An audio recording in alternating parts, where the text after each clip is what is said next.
choose the person that you need, not the one that you desire. This is a quote that I saw on Instagram when I was wasting my precious time. But that quote summarizes, I think it's from Marcus Aurelius, according to the Instagram post. That quote summarizes what should be our mindset when we are trying to find our other half, our spouses. Because, marriage in Catholicism is such an important thing. Do you know why? Because divorce in Catholicism doesn't exist, my friend.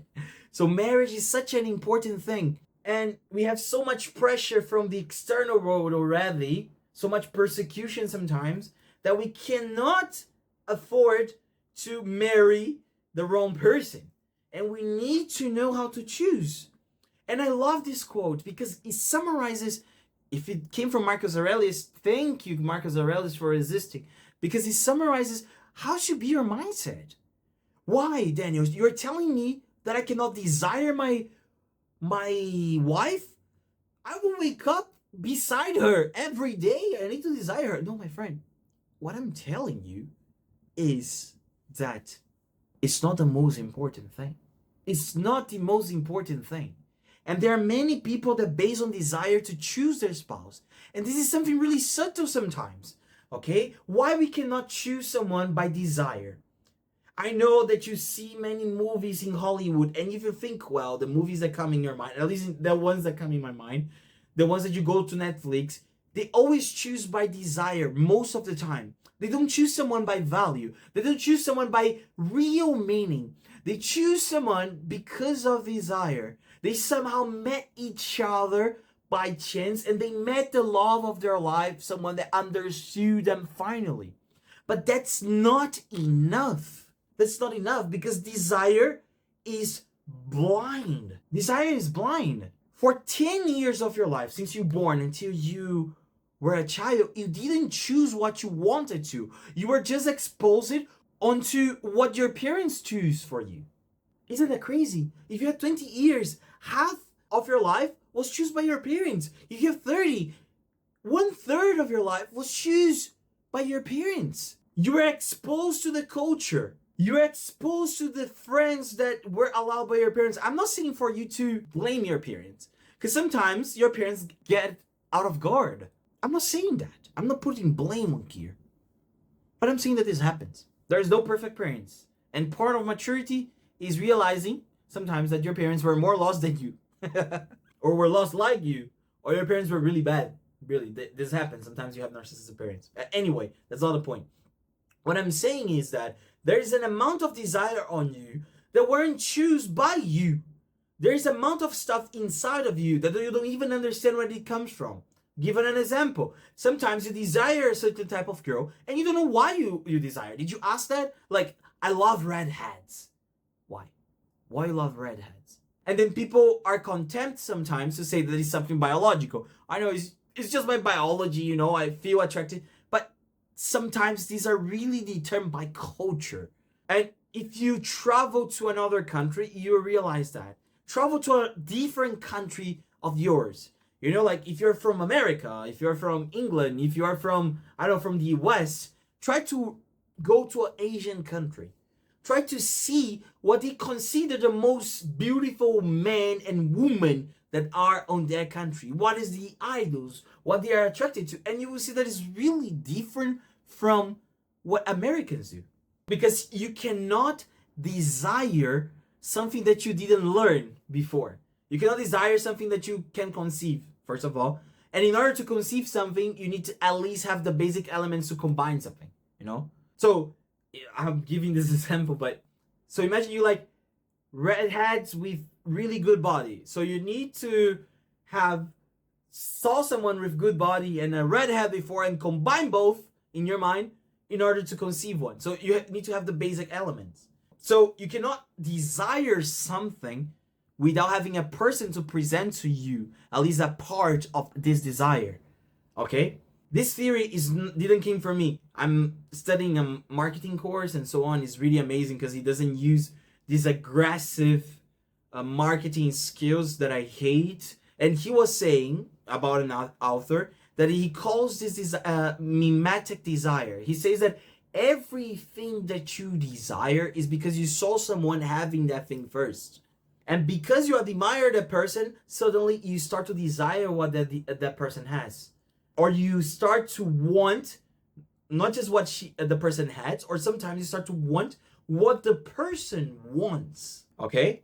In my opinion, desiring what someone has, as long as you're not sad for the person, you're not having envy, but you're like, you want because that's something admirable, like desiring the virtue of someone, like this person is amazing. Like this happened to me with Jordan Peterson.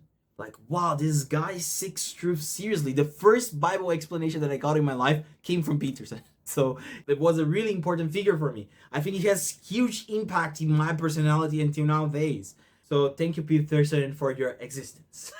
Again, you save a generation. So the thing is, I started to desire what he desired. I started to desire truth. I started to desire studying. I started to desire to understand and putting truth as the highest thing that I want to. And on that time, I desire what he desires. But suddenly, studying, I see that my path changes. And then I start to desire something specific from Jordan B. Peterson. I don't want to be Peterson anymore. I want to be Daniel. Okay? But there are aspects of Peterson's personality that I desire. And sometimes what happens is that you want to be the entire person. Doesn't matter which of those you are desiring to be. Imagine that for 10 years of your life, you didn't choose really who were the person that you were desiring. Because you were limited, you didn't have autonomy. You were limited to choose in the options that were presented to you. And sometimes what happened is that in the culture that we live, that's hypersexual, loves money, thinks that life doesn't have meaning at all sometimes. We grow up listening to Link Park, that is such a nihilistic music. You didn't choose that. And there is a half of your heart that desires that. And that's why you cannot base your stuff in desire, because it's blind. You cannot base on just pure attraction. You cannot base, oh, this woman is such a beautiful thing. We men, we have this thing. And woman has too, okay? We have this thing that, oh, she's such a gorgeous woman. Sometimes not even because of her, because we want to sleep with her. Sometimes because we want to present her to a certain type of friends. And women also. You know, you have the top G. That woman just look to them, and sometimes a good man is there, and they don't care at all. That's why you have so many good guys in the friend zone sometimes. Because women, sometimes they don't value the good men that they have. Guys that will treat them like queens. But they choose the narcissist that by definition gets attention. And your desire is blind. I spent the 9 minutes just telling you that your desire is blind. Not just by attraction. Sometimes it's a group of people. We have this shred movement that woman needs to wear this way, and everyone is somehow being like the same, thinking the same thing, not questioning much at all, because this should be the Catholic faith. And man is the provider like this, and needs to have this features, how much money in the bank account, and woman needs to be this, that, and has this amount of body count. Screw that. Human complexity transcends that. Transcends that. And to be honest, many of the saints, they were excluded by society, excluded by the trends, these meaningless trends sometimes. And I'm inviting you to reflect on your desires. Why I desire this? Is this a valid thing? Because you need to start to distinguish what is a desire and what is a need, and how do we do that? You need to choose the principle. And I know that especially if you're in the church, you hear this so much, and maybe you're sick of it. You need to choose someone that will help you to go to heaven. And please don't close the video. Because I'm saying this in a different way. Okay? Sometimes people throw this phrase in the air. Like myself, at least in Brazil, I heard this a lot in the Catholic movements. I hope that in the US they don't do the same thing. Or in the English world, I like to call it this way. But the thing is, yes, you need to choose someone that brings you to heaven, but it's not as broad as you think, because it's kind of one of those things that some people are answering you but not answering you. Yes, your life needs to point into heaven. This is Catholic basics. Like, in order for you to get baptized, you need to know this kind of stuff, okay? But Daniel, how do I know that someone is wanting heaven? Because sometimes I see people that are so pious, but they are not really virtuous. It's just external. And I'm not talking about people that are praying really hard and they have their struggles, because we live in times of chaos. Okay? We live in times of chaos. It's hard to find help. We don't believe in our institutions and so on. I'm not talking about that. I'm talking about people. How do I find people that are really seeking truth? How do I find people that are trying to find the meaning of their lives? Two things. And this is something that worked for me. Okay? Two things. First one, you need to pray to God, not to find a girlfriend, not to find a partner, but to find your wife. This is the first thing. Prayer doesn't solve everything, but it's the beginning of every solution. Doubt, okay? And the second is the most important. You need to find your life meaning.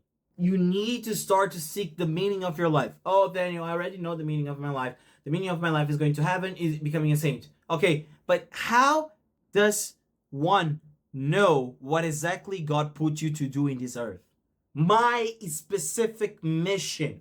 Because if it is the will of God for you to find your spouse, for you to find, that's your vocation, and you know that already, you try, you're open to be priest, and it didn't work out, and so on, that doesn't matter.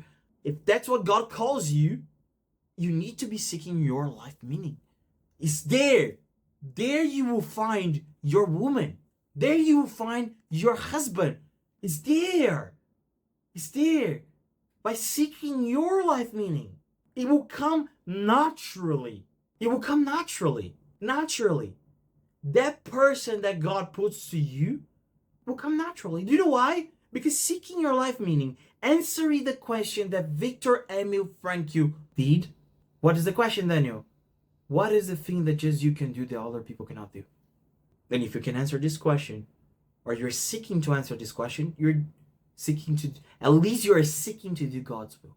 Because you're trying to find meaning in such a specific way that just you can attend it. You're finding your uniqueness there. And it's by seeking that life meaning, that is by definition God's will in your life, that you will find the love of your life. And you will discover what you need. And like I said, this came from experience. It didn't came by, I'm making some theory. I was someone that has really high standards on the woman of my life. I had homeschooling. She should be this way. Homeschooling. Classical education. We need to this, and that. I had like a list of 10 requirements, but those requirements were so specific that even if I was in the most traditional place of the Catholic Church, I don't think I will find someone like that, to be honest. And if I found, it wouldn't be real. I was lying to myself. I was lying until a priest told me, Daniel, you don't need to marry someone. You have a long journey with this person. You need to know someone. And then is when I meditated about, I just need to find someone that is open to truth. And I present truth to this person. Because I am seeking truth. I am seeking my life meaning. I am seeking what God put me to do in this world. And I started to pray to God. First I prayed for my girlfriend. He didn't come at all. But I prayed after for my wife. Because I realized what am I wanting? This is really important, because sometimes desires are blind and you're asking God something that is blind. And I'm like, I'm wanting a girlfriend. Why a girlfriend? Oh, because I want to have a good time, if you get what I mean. I'm like, no, I need to ask my wife. And I had all the problems in the world on that time, many sins and so on. And I was still in my conversion process, but I was seeking truth. I was seeking this meaning. And this comes from a place of flesh. I don't give here, guys, an advice that I didn't apply in my life. This is the rule, and this came from Peterson. Fix your life first, and then you give advice to the others. So I don't give advice that is not based on my life. And today I am with my girlfriend. She's my girlfriend, probably the last girlfriend that I will have. High chances, 95%. We're not married for some specific situation, but yeah, it will be my future wife, probably. And that's the thing. choosing your life meaning, caring about the meaning of your life, makes even your life more exciting. Okay? Makes your life even more exciting. And the person that loves you will naturally glue on you, because they will desire the same things that you desire and reject naturally the same things that you reject. And if they are not there yet, that there are some people, in my case was like that. My girlfriend was atheist. If they have this openness to truth and they are craving this, once you present to them, they will glue on you. They will glue on you.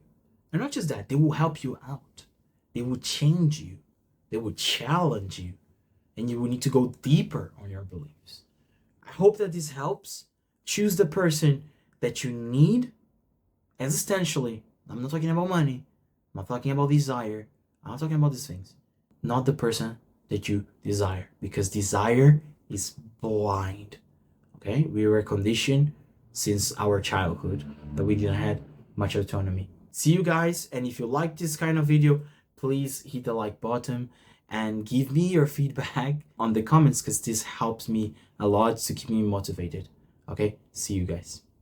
But most people come to this earth and don't know what they are doing. Why? For which reason? Because our educational system just teaches us how to plan a career. But no one in our society teaches us how to make a consistent life plan. And guess what? If you don't know where you are going, you will become a pawn that is driven, that is taken by every single situation.